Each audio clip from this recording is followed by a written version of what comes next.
Vanakkam, Namaskara, Namaste. Hello and welcome to this video. In this video, we will see the function error type.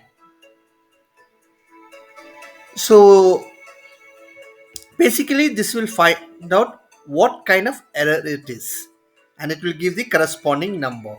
So, for example, here if the error is null, the error type will show as 1.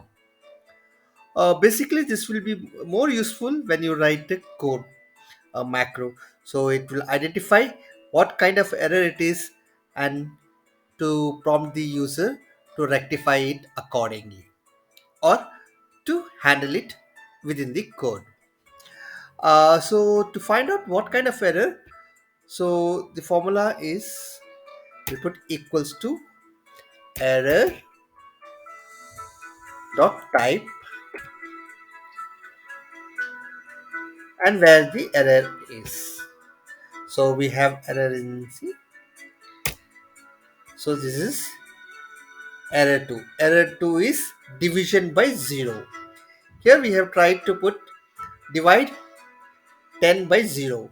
We know that no number can be divided by 0.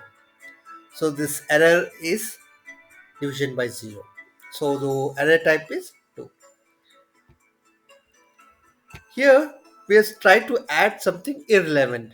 C4 plus cat. Uh, so the Excel is confused what it is. So it shows what is that. So that error, we'll see what is the error type. It's error type 5. Now, the error reference comes when usually the selected reference cell is deleted.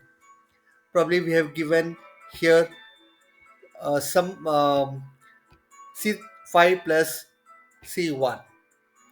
So when we remove this line, so Excel will get confused where the reference has to be put because the line is no more available. So those kind of errors you get as reference. So when it doesn't find the reference. So for reference value, the error type is 4.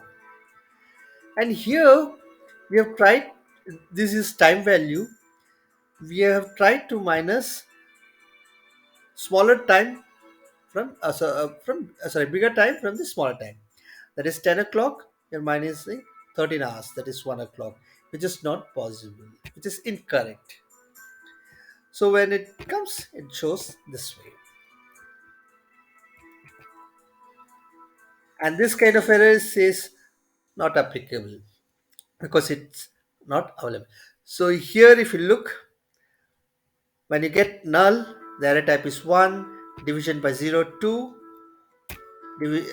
you don't get any value, 3, reference name, and there is a number error when you try to divide something with not numeric, and this is not applicable. So this error type we can use in our code. So this will be very useful usually when we write a code.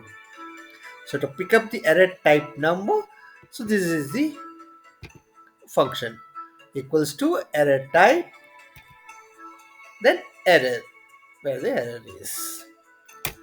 Then based on the error type, we can handle the situation. That's all in this video. I hope you like this video. Until next video, this bye from Saravanan Jayaraman.